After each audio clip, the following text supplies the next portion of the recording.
إن الحمد لله نحمده ونستعينه ونستغفره ونعوذ بالله من شرور أنفسنا ومن سيئات أعمالنا من يهده الله فلا مضل له ومن يضلل فلا هادي له وأشهد أن لا إله إلا الله وحده لا شريك له وأشهد أن محمدا عبده ورسوله أما بعد يا أيها الذين آمنوا اتقوا الله وقولوا قولا سديدا يصلح لكم أعمالكم ويغفر لكم ذنوبكم ومن يطع الله ورسوله فقد فاز فوزا عظيما فإن أصدق الحديث كتاب الله وأحسن الهدي هدي محمد صلى الله عليه وسلم وشر الأمور محدثاتها وكل محدثة بدعة وكل بدعة ضلالة وكل ضلالة في النار. அல்லாஹ்வுக்கே புகழ் அனைத்தும் அல்ஹம்துலில்லாஹ்.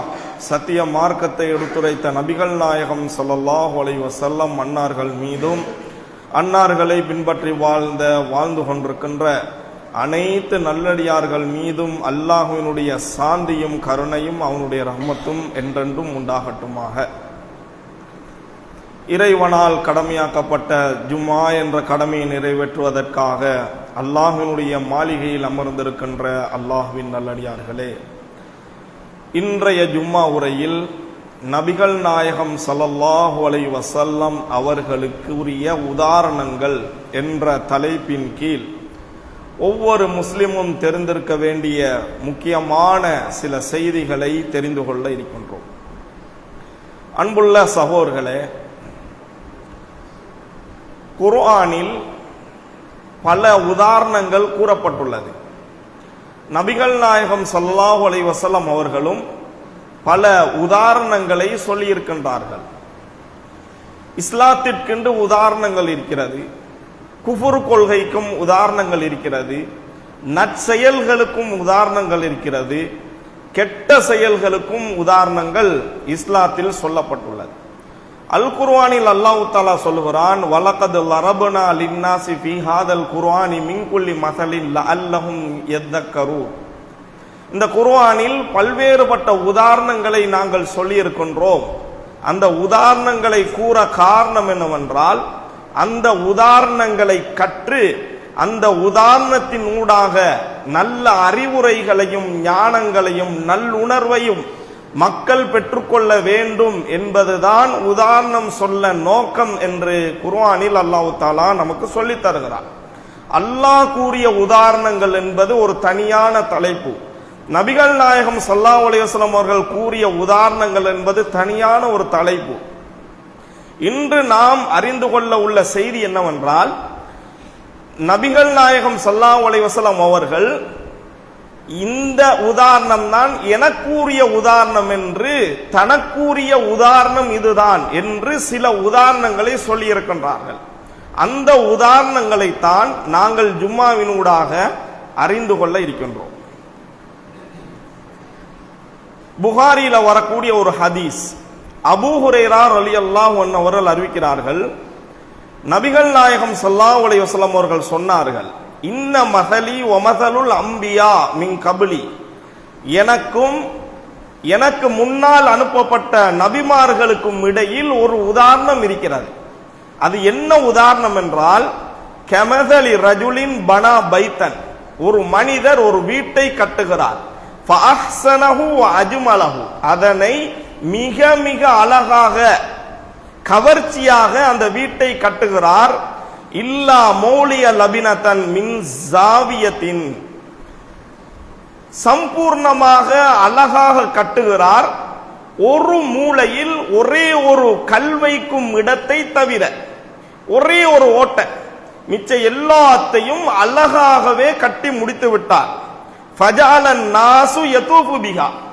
மக்கள் அந்த வீட்டுக்குள் போய் சுத்தி சுத்தி பார்க்குகிறார்களாம். வயஜபூன, ஆச்சரியப்படுகிறார்களா, இவ்வளவு அழகான வீட்டை இந்த மனிதர் கட்டி இருக்கிறார் என்று ஆச்சரியப்படுகிறார்களா.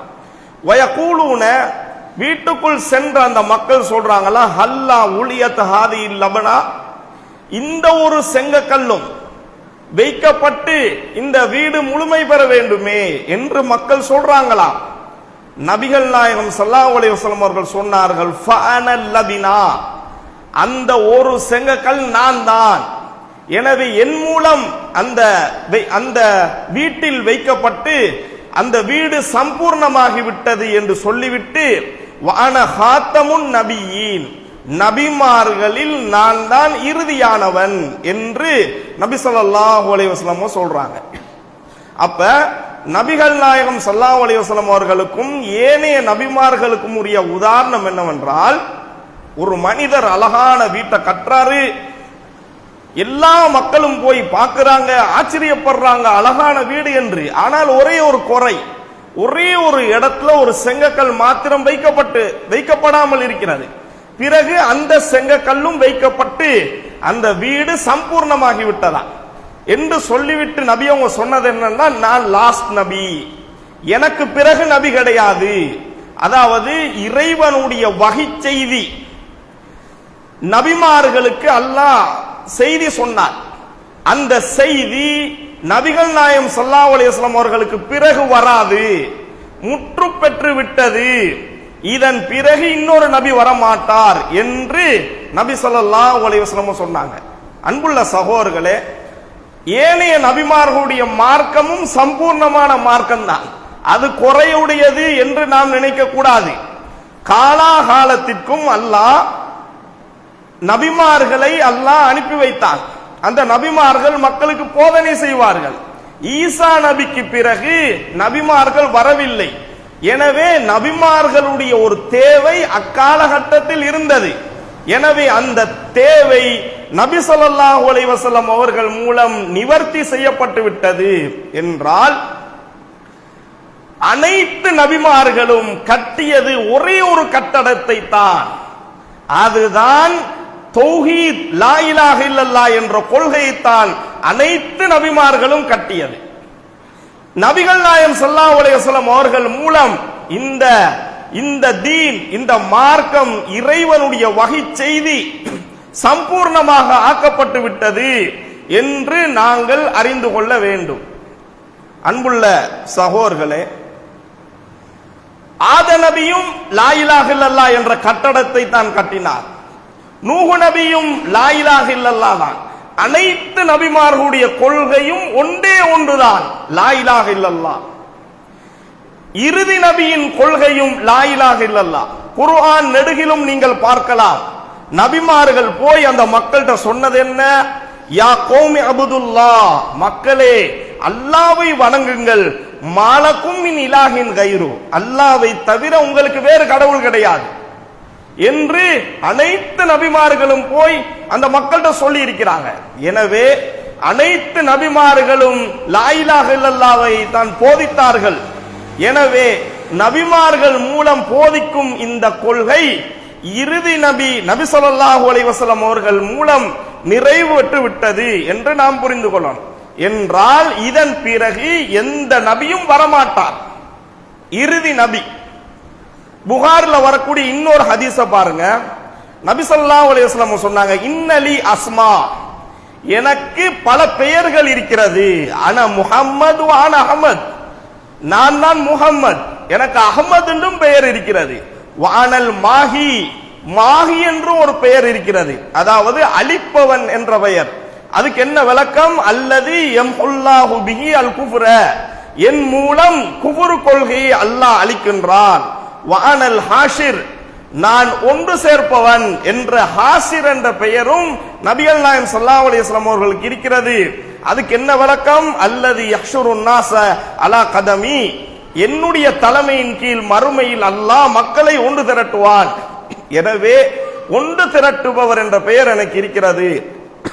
வானல் ஆகிப், எனக்கு ஆகிப் என்ற ஒரு பெயர் இருக்கிறது, இறுதியானவர். அல்லது லைஸ பஅதி நபியுன், எனக்கு பிறகு எந்த நபியும் இல்லை என்ற இறுதி ஆகிப், இறுதியானவர் என்ற பெயரும் எனக்கு இருக்கிறது என்று நபி ஸல்லல்லாஹு அலைஹி வஸல்லம் அவர்கள் நமக்கு சொல்லி இருக்கின்றார்கள். எனவே இஸ்லாம் என்ற இந்த கட்டடம் ஆத நபி தொடுத்து கட்டப்பட்டு வந்து நபிகள் நாயகம் ஸல்லல்லாஹு அலைஹி வஸல்லம் அவர்கள் மூலம் நிறைவு பெற்று விட்டது என்பதை நம்ம தெரியணும். இதன் பிறகு இந்த கட்டடத்துக்குள்ள வேலை பார்க்கறதுக்கு யாருக்கும் இடம் கிடையாது. அங்கே எல்லாமே சம்பூர்ணம், அதுவும் அழகாக கட்டப்பட்டுள்ளது. நீங்க போய் டிசைன் பண்றதுக்கு இஸ்லாத்துக்குள்ள ஒன்றும் இல்ல, அங்க அனைத்தும் சரியாக பூர்ணமாக்கப்பட்டு விட்டது என்பதை இந்த செய்தி நமக்கு சொல்லித் தருகிறது. அடுத்ததாக சகோதரர்களே, இரண்டாவது உதாரணத்தை பாருங்கள். அபூ மூசா ரலியல்லாஹு அன்ஹு அவர்கள் அறிவிக்கின்றார்கள், புகாரியில வரக்கூடிய செய்தி, இன்ன மதலி வமதலு மா பஅஸனி அல்லாஹு பிஹி, அல்லாஹ் என்னை ஒரு ரசூலாக அனுப்பி இருக்கின்றார். என்னை இப்படி அனுப்பியதற்கும் இப்படி அனுப்பப்பட்ட என்னை பின்பற்றிய மக்களுக்கும் இப்படி அனுப்பப்பட்ட என்னை பின்பற்றாத மக்களுக்கும் உதாரணம் இருக்கிறது என்று நபி ஸல்லல்லாஹு அலைஹி வஸல்லம் சொல்றாங்க. என்ன உதாரணம் என்றால், கமதலி ரஜுலின் அத்தா கௌமஹு, ஒரு மனிதர் அவருடைய சமூகத்திற்கு வருகின்றார். ஃபகால, அவர் சொல்றாரு, ஒரு மனிதர் அவருடைய ஊருக்கு போய் அவருடைய மக்கள்கிட்ட சொல்றாராம், யா கௌமி, என்னுடைய சமூகமே, இன்னி ராய்த்துல் ஜெய்ஸ பி ஐனைய, ஒரு படையை நான் என் இரு கண்களாலும் பார்த்தேன். வ இன்னி அனன் நதீருல் உரியான், நான் ஆடையின்றி மிக அவசரமாக வந்து மக்களை நான் உங்களுக்கு எச்சரிக்கிறேன். ஃபன்னஜா ஃபன்னஜா, எனவே அந்த படை வந்து உங்களை தாக்கிவிடும், தப்பிவிடுங்கள், ஓடுங்கள், தப்பித்துக் கொள்ளுங்கள், உங்களை காத்துக் கொள்ளுங்கள் என்று ஒரு மனிதர் அவருடைய சமூகத்துக்கு சொல்லும் போது, ஃபஅதாஹு தாயிஃபத்து மின் கௌமிஹி, அவருடைய சமூகத்தை சேர்ந்த ஒரு குரூப் அதுக்கு கட்டுப்பட்டு தப்பி ஓடினார்களாம். வகதபத் தாயிஃபத்துன், இன்னொரு கூட்டம் இவரை நாங்க நம்பேலாது என்று பொய்ப்பித்தார்கள். ஃபஅஸ்பஹு மகானஹும், அதே இடத்துல இருந்தாங்களாம், ஓடல்ல. ஃபஸபஹுமுல் ஜைஷ், படை காலை நேரத்தில் வந்தது. ஃபஅஹ்லகஹும், அவர்களை அழித்து நாசமாக்கி விட்டது. ஃபதாலிக மஸலு மன் அதாஅனி வத்தபஅ மா ஜிது பிஹி, என்னை பின்பற்றி நான் கொண்டு வந்த அந்த வஹ்யையும் யார் பின்பற்றி வாழுகிறாரோ அவருக்கும் உரிய உதாரணம் இது. வமஸலு மன் அசானி, எனக்கு மாறு செய்தவருக்கு உதாரணமும் மேலே சொன்ன உதாரணம் தான். வகதப மா ஜிது பிஹி மினல் ஹக், நான் கொண்டு வந்த இந்த வஹி என்கின்ற உண்மையை பொய்ப்பித்தவர்களுக்கு உரிய உதாரணம் என்று நபி ஸல்லல்லாஹு அலைஹி வஸல்லம் சொல்றாங்க. அப்ப என்ன உதாரணம் சொல்லப்படுது? ஒரு மனிதர் அவருடைய ஊருக்கு படை வருவதை கண்ணால் காண்கிறார். மிக அவசரமாக ஆடையின்றி வந்து ஓடி வந்து சொல்றாரு. அதுல ஒரு குரூப் இவர் சொல்றத நம்பி தப்பி ஓடிட்டாங்க. இன்னொரு குரூப் ஓடல்ல, அங்கே ஊர்ல இருந்தார்கள். பிறகு அந்த படை வந்து அந்த சமூகத்தை அழித்ததுதான். இதுதான் உதாரணமாம் நபியவங்களுக்கும் அவரை பின்பற்றிய உம்மத்திற்கும். என்ன உதாரணம்? நபியை பின்பற்றியவர்களுக்கும் நபியை மறுத்தவர்களுக்கும் உரிய உதாரணமாகவும் இது இருக்கின்றது. பின்பற்றியவர்கள் இப்படி இருக்குமா, பின்பற்றாதவர்களுக்கு அழிவு மாதிரி இந்த செய்தி நமக்கு சொல்லித் தருகிறது. அன்புள்ள சகோதரர்களே, இது நபிக்கு உதாரணம். இந்த மனிதர் சொல்றாரு, இன்னி ராய்த்துல் ஜெய்ஸ, நான் படையை கண்ணால் கண்டேன் என்கிறார். அழிவை, சக்தியை அவர் பார்க்கிறார். பார்த்துட்டு தான் தன்னுடைய சமூகத்திற்கு வந்து சொல்கிறார்.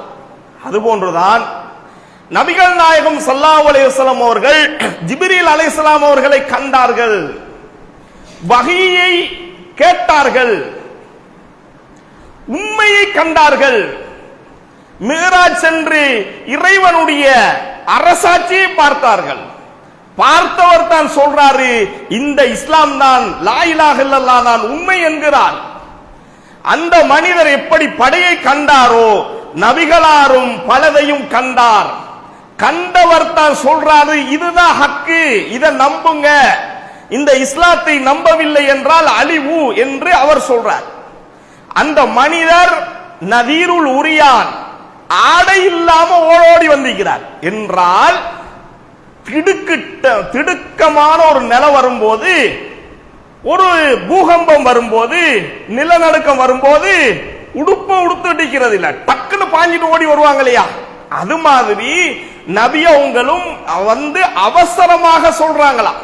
அப்படின்னா என்னன்னா, அவர் சொல்வதை மக்கள் அவசரமாக பின்பற்றணுமா, லேட்டாக கூடாதாம். லேட்டாகினால் அழிவு நிச்சயம்.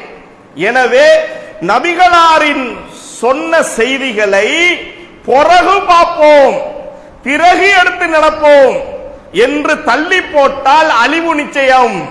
அவர் அவசரமாக வந்து சொல்றாரு, இஸ்லாம் என்பது நமக்கு அவசரமாக பின்பற்ற வேண்டும், காலம் தாழ்த்த கூடாது. அல்லாஹ் குர்ஆனில் கேட்கிறான் இல்லையா, இன்னமா உங்களுக்கு காலம் வரல, எவ்வளவு காலம் தள்ளி போட்டீங்க இந்த இஸ்லாத்தை பின்பற்றாம, அல்லாஹ்வை அஞ்சி நடக்காம என்று குர்ஆனில் அல்லாஹ் தஆலா கேட்கிறான். எனவே தீனை பின்பற்றுவதில் அவசரம் மிக அவசியம் என்பதை நாம் புரிந்து கொள்ளணும். அடுத்ததாக சகோதரர்களே,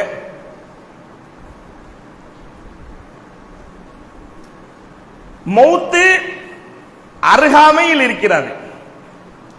கேள்வி கணக்கு நம்மளை விசாரிக்க போறதும் அருகாமையில் தான் இருக்கிறது. ஏண்டா பட பக்கத்துல வந்துட்டு அவசரமாக ஒரு ஆள் ஓடி வந்து சொல்லிட்டாரு செய்திய, பட பக்கத்துல இருக்குதுன்னு சொல்லி. அப்ப மௌத்து 70-80 வருஷத்துக்கு பிறகுதான் வரும், மௌத்தையை தள்ளி போட்டோம். ஹிசாப் கேள்வி கணக்கு கேட்கறதையும் தள்ளி போட்டோம், அது எப்பயோ வர இருக்குது. குர்ஆனில் அல்லாஹ் தஆலா சொல்றான், இக்தரப லின்னாஸி ஹிசாபுஹும், உங்களை விசாரிக்கிற நேரம் நெருங்கிட்டு. அப்ப விசாரணை எப்பயோ நடக்க போன்னு நினைக்கிறோம், மௌத்து எப்பயோ வரப்போன்னு நினைக்கிறோம்.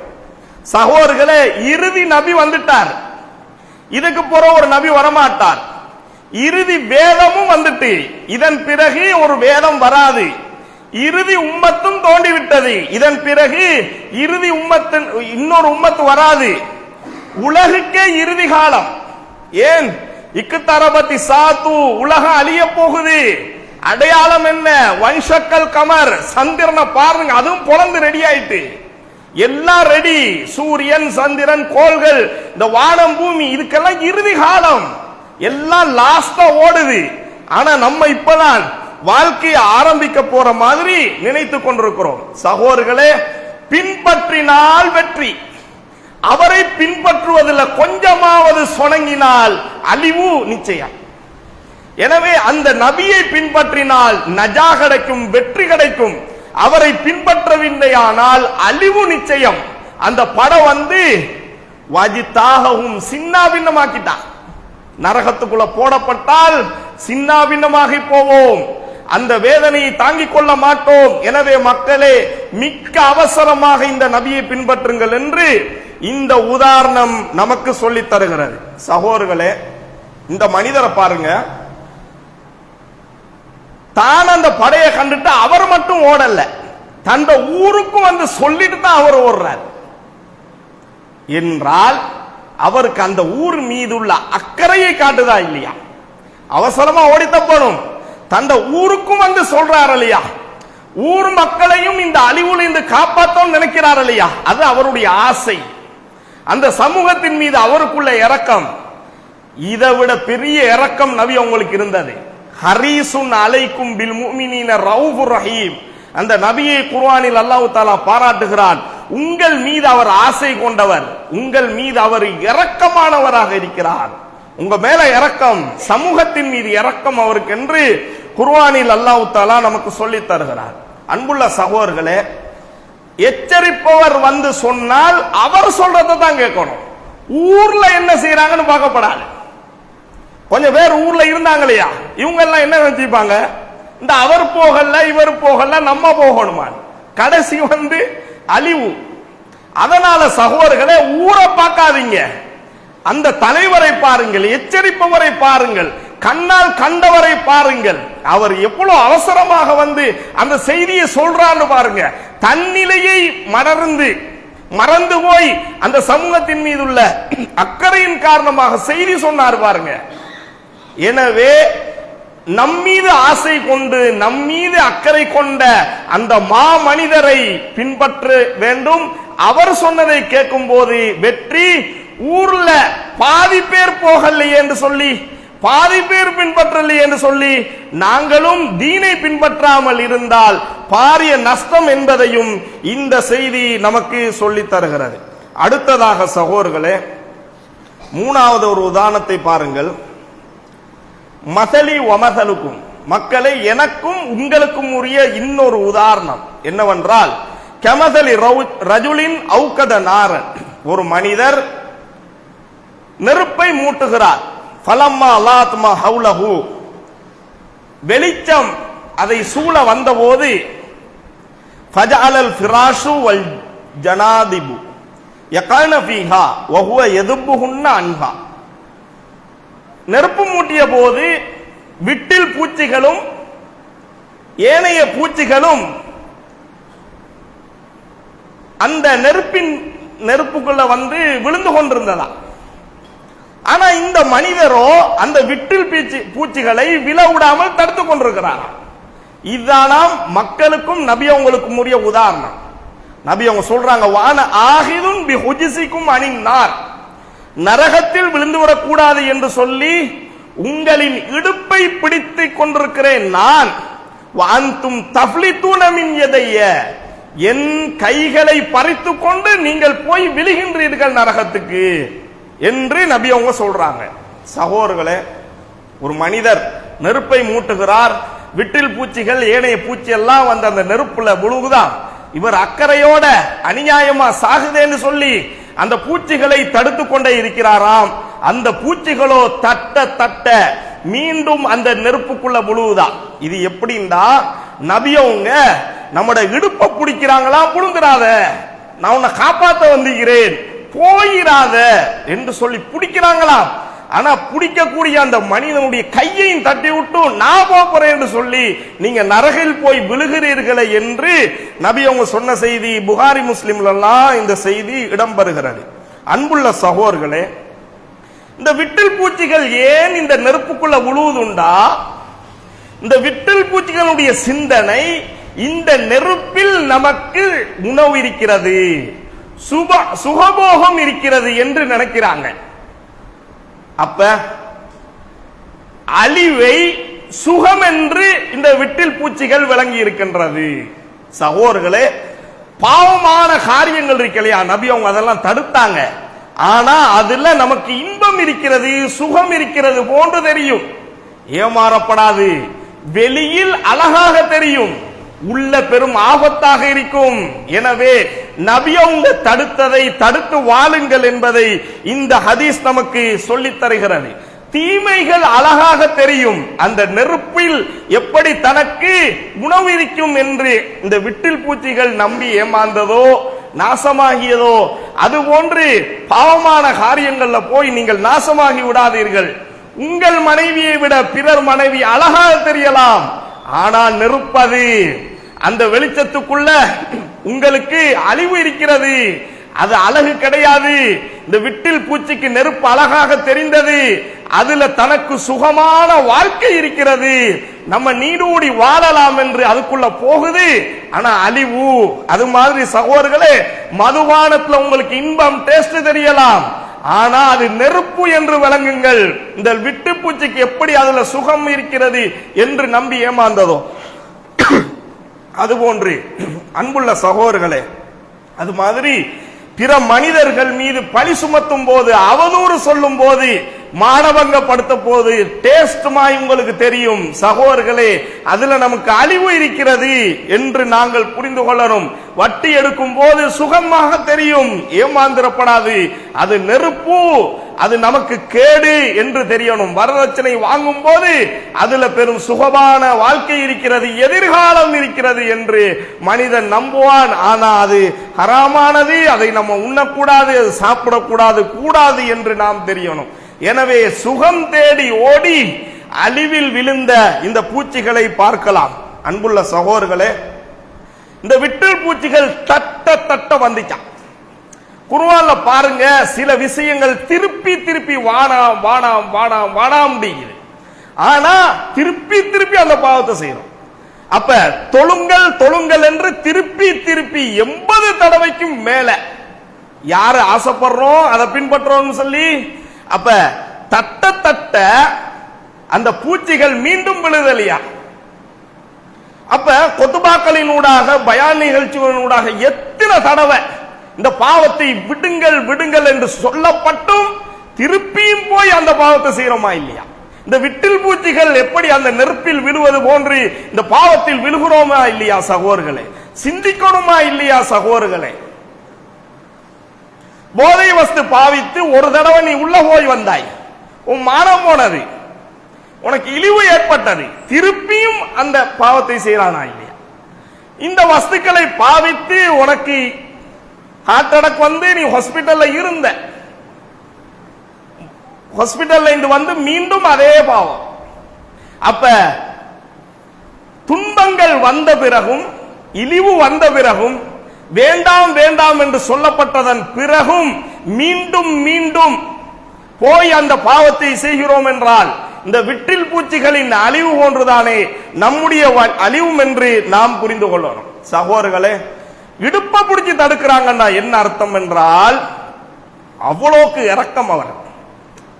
சும்மா சொல்லிட்டு இருக்காம செயல்படுத்தி பிடிச்சிக்கிறார், போயிராம அதையும் பறிச்சுட்டு போறோமா?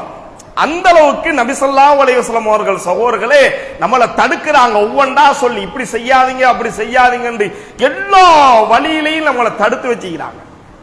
அதையெல்லாம் மீறி போய் இந்த மாதிரியான பாவங்களை செய்கிறோம் என்றால் எவ்வளவு நஷ்டம் என்பதையும் நாங்கள் புரிந்து கொள்ளணும் சகோதரர்களே. இந்த விட்டில் பூச்சிகள் இந்த நெருப்பில் விழ காரணம் மடத்தனம், அறிவின்மை. ஜஹல் சபபுன் லி ஹலாக்கிஹி. ஒரு கருத்து என்னது? மடத்தனம் அழிவுக்கு காரணமாக அமைதான். மடத்தனம் நீக்கப்படாதாம், அறிவு இருக்கணுமா? அல்லாஹ்வை பற்றிய அறிவு, நபிகளாரை பற்றிய அறிவு, இஸ்லாமிய வரலாறு அறிவு, சட்டதிட்டங்களுடைய அறிவு, பண்பாடுகளுடைய அறிவு, தீனை பற்றிய அறிவு இருக்கணும். இந்த தீனை பற்றிய அறிவு இல்லை என்றால் மடத்தனமாகி பல ஆபத்தான வழிகளில் போய் நஷ்டவாளி ஆகிறோம். எனவே தீனை படியுங்கள், அதை கற்றுக்கொள்ளுங்கள்.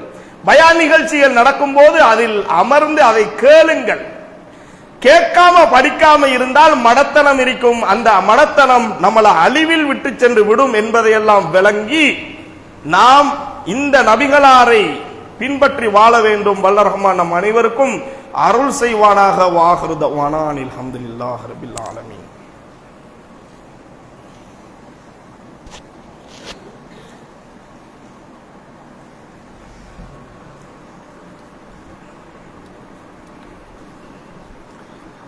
இன்னல் ஹம்தலில்லாஹ் நஹ்மதுஹு வ நஸ்தஈனுஹு வ நஸ்தக்ஃபிருஹு வ நஊது பில்லாஹி மின் ஷுரூரி அன்ஃபுஸினா மின் ஸய்யிஆத்தி அமாலினா மை யஹ்திஹில்லாஹு ஃபலா முதில்ல லஹு வ மை யுضللஹு ஃபலா ஹாதிய லஹு வ அஷ்ஹது அன் லா இலாஹ இல்லல்லாஹ் வஹ்தஹு லா ஷரீக லஹு வ அஷ்ஹது அன்ன முஹம்மதன் அப்துஹு வ ரசூலுஹு அம்மா பஅத்.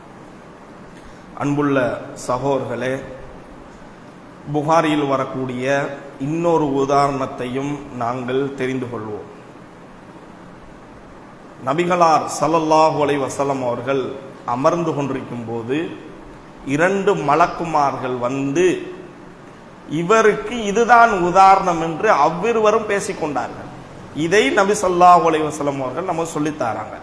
என்ன உதாரணம் என்றால், மதலுஹு, இவருக்குரிய உதாரணம் கமதலி ரஜுலின் பனா தாரன், ஒரு மனிதர் ஒரு வீட்டை கட்டுகிறார்.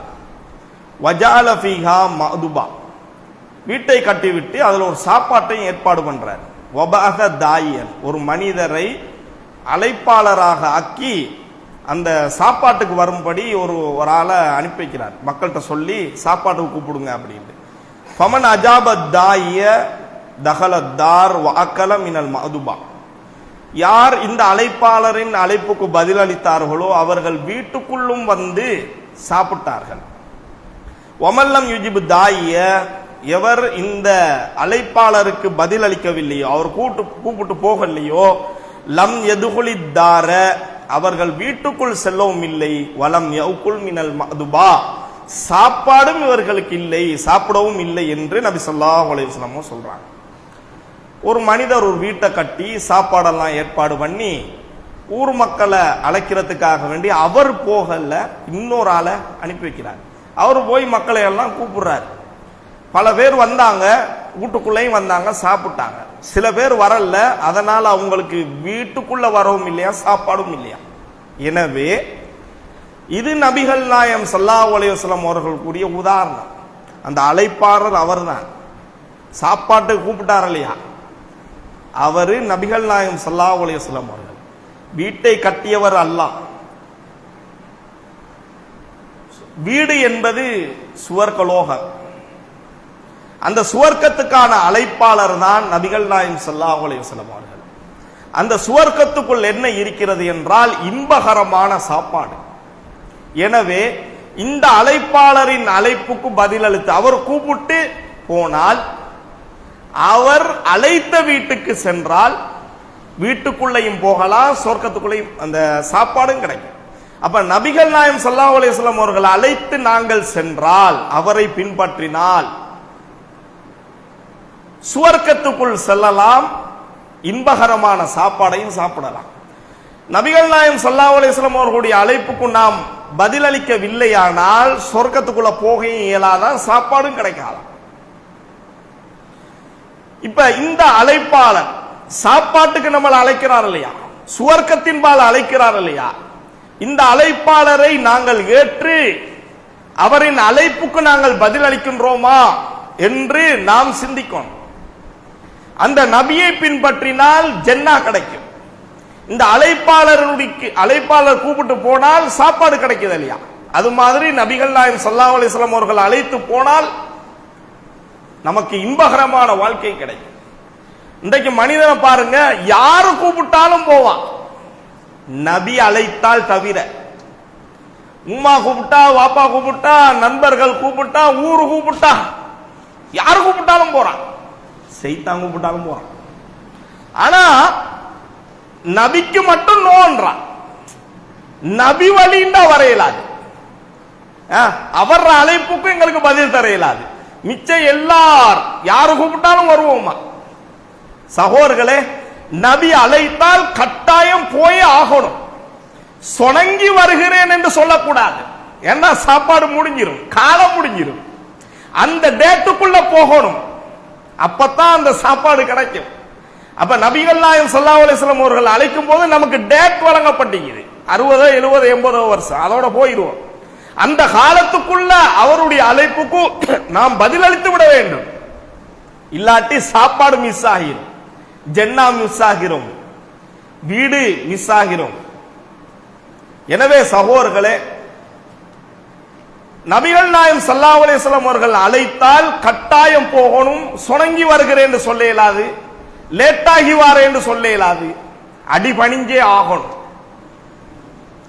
மற்றது யார் அழைத்தாரோ அவர வீட்டுக்கு தானே போகணும். வேற எங்கேயும் போனா கிடைக்குமானா கிடைக்காது. அப்ப நபி அவங்க தான் அழைச்ச சொர்க்கத்துக்குள்ள வர சொல்லி, அப்ப அந்த அழைத்தவர் வீட்டுக்கு தான் போகணும். அழைக்காதவர் வழியில போனா, அந்த வீட்டுக்குள்ள போனா சாப்பாடு கிடைக்குமா? அவங்க சொல்லுவாங்க நாங்க கூப்பிடலையே. எனவே சகோதரர்களே, பல பேரும் உலகத்துல இங்க வாங்க, இங்க சாப்பாடு கிடைக்கும் என்று உங்களை அழைப்பாங்க. கபரை நோக்கி இன்னும் பல இடங்களை நோக்கி அழைப்பார்கள், ஏமாறப்படாது.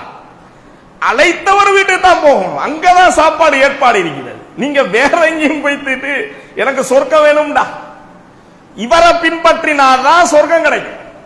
மற்றவங்களை எல்லாம் பின்பற்றிட்டு, ஊர்காரனை எல்லாம் பின்பற்றிட்டு சொர்க்கம் வேணும்டா யார்கிட்ட போய் கேட்கிறது? இந்த மாதிரி விஷயங்கள்ல மிக கவனமாக நடந்து கொள்ளணும் சகோதரர்களே. அப்ப நபிகள் நாயகம் ஸல்லல்லாஹு அலைஹி வஸல்லம் அவர்களை நாம் பின்பற்றணும், கட்டாயம் பின்பற்றணும். பின்பற்றினாதான் சொர்க்கம் போக இயலும். அவர் சொன்னாலும் பின்பற்றணும், அவர் செய்வதை பார்த்தும் பின்பற்றணும். சொல்லாட்டியும் சொல்ல மாட்டார், சிலதை செய்வார், அதையும் பின்பற்றணும். சஹாபாக்களுடைய அந்த அழைப்புக்கு பதிலளிக்கும் தன்மையை பாருங்கள். ஒரு நாள் நபி ஸல்லல்லாஹு அலைஹி வஸல்லம் அவர்கள் செருப்பணிந்து கொண்டு தொழுவித்துக் கொண்டிருக்கிறார்கள். சஹாபாக்களும் செருப்பணிந்து தொழுது கொண்டிருக்கிறார்கள். அப்பொழுது ஜிப்ரீல் அலைஹிஸ்ஸலாம் வந்து சொல்றாங்க, நபியே, உங்கள் செருப்பில் அசூசி இருக்கிறது, எனவே கலட்டுங்கள். நபிகள் நாயகம் ஸல்லல்லாஹு அலைஹி வஸல்லம் அவர்கள் கலட்டும் போது அதை பார்த்து கொண்டிருந்த சஹாபாக்களும் உடனே கழட்டிட்டாங்க. தொழுவு முடிஞ்சு நபி அவங்க கேட்டாங்க அந்த சஹாபாக்கள், நீங்கள் ஏன் செருப்பை கலட்டினீர்கள்? என் செருப்பில் அசுத்தம் இருக்கிறது என்று ஜிப்ரீல் அலைஹிஸ்ஸலாம் சொன்னாங்க, அதனால நான் கலட்டினேன், நீங்கள் ஏன் கலட்டினீர்கள்?